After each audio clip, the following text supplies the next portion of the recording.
There are many legendary characters associated with the 19th century United States, especially in the western part. One of the most famous is Calamity Jane. As with many of the figures from this era and location, reality and mythology blend, and it's impossible to determine fact from fiction. We do know that Calamity Jane was born Martha Jane Canary in Princeton, Missouri in 1856. She had a rough childhood as her father had a gambling problem. Her mother was likely an alcoholic.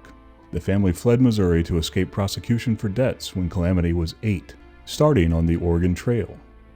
As one of 350,000 people that traveled the trail between 1841 and 1869, Calamity Jane faced an arduous journey. The trail was 2,000 miles long, took over 4 months to travel at an average of 15 miles per day. By 1864, there were 20,000 documented deaths along the Oregon Trail. Calamity Jane was given the job of tending horses, usually a boy's job, but Jane excelled at this job and it foreshadowed certain aspects of her future. Her mother died during the journey, and her father eventually abandoned her in Wyoming. Now an orphan, Jane was sent to live with a foster family. Growing tired of being a foster child, Jane eventually ran away from her foster family and ended up working briefly at the 3 Mile Hog Ranch.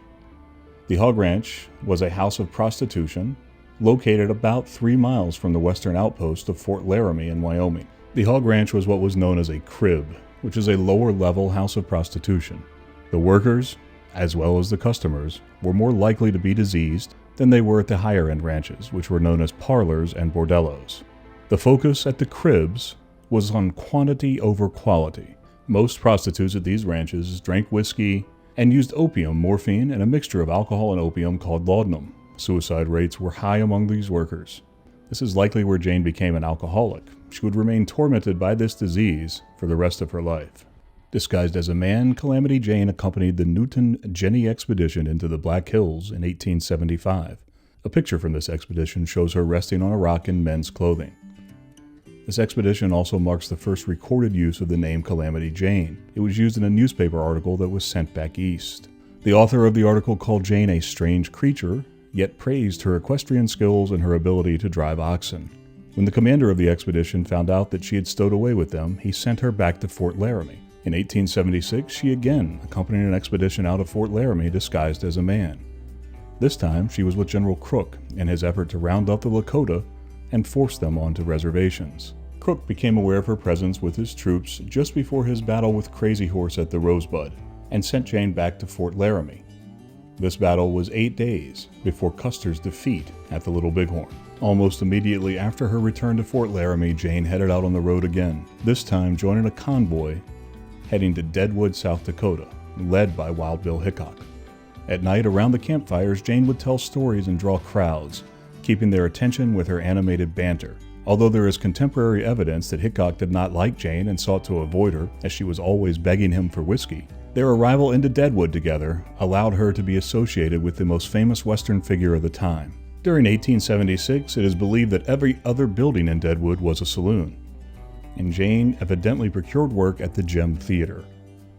At the Gem Theater, there was a very thin line between being a dancer and a prostitute, and that line was easily crossed. A reporter from Philadelphia saw her out riding a horse dressed as a man and immediately sent an article back home. After reading this article, an author quickly wrote a dime store novel about Calamity Jane and Deadwood Dick, making her a righteous avenger of evil deeds and bringing her fame back east. In 1878, a smallpox epidemic ravaged Deadwood, and Jane served as a caretaker to the miners operating out of a small shack. By all accounts, she was tender and caring and displayed an aptitude for providing care. Calamity Jane eventually wound up leaving Deadwood, and her story becomes blurry for several years. What we do know is that she had 2 children, a son who died in infancy and a daughter. The daughter's father was a railroad brakeman who was vicious. He was imprisoned on at least 3 occasions for beating her, including once with a monkey wrench, and Jane eventually left him to protect her daughter. Calamity Jane had trouble finding and keeping work due to her alcoholism, and she was also considered too rowdy even by the standards of the Wild West. The completion of the Transcontinental Railroad greatly sped up the civilizing of the West, and Jane just did not fit in anymore. Jane reappears in Deadwood in 1895, but the town had changed. No longer the rowdy mining town that she remembered, Deadwood was in the process of becoming a business and commercial center. This broke her, as Deadwood was the only place she ever truly felt that she fit in. Looking for a way to provide for her daughter, Jane took a job on the East Coast that paid her $50 a week. A cowboy, in a good month at that time, could earn $30 per month. Jane left her daughter with Catholic nuns and headed to the East Coast. The job was in a dime museum, a rather new attraction that is akin to a freak show. People would pay a dime to walk through and gawk at people with birth defects or missing limbs or genetic disorders, and Jane was one of the freaks. Her chronic alcoholism prohibited her from keeping this job, and she was eventually found destitute and homeless in 1901 and placed in a poorhouse, never to see her daughter Jessie again. In 1901, Calamity Jane appeared in the Pan American Exposition in Buffalo, New York, drinking away her earnings and ending many nights in jail. Buffalo Bill Cody also performed at the exposition, but he hired someone to play Calamity Jane, knowing that she could not be trusted. She approached Bill Cody and asked him to help her return west. Cody purchased a train ticket for her and Jane returned to Deadwood. She did not fit in at all with the new, refined West and was shunned by the population. On July 29, 1903, Calamity Jane was photographed at Bill Hickok's grave at the Mount Moriah Cemetery in Deadwood. A few days later, Jane was found dead in a hotel room in the town of Terry, South Dakota, about 1 mile from Deadwood, at the age of 47. In spite of the treatment she had received when she returned to Deadwood, Jane was given a hero send-off with a full church, flowers in her honor throughout the town, and all the people in the town having a drink in honor of her memory.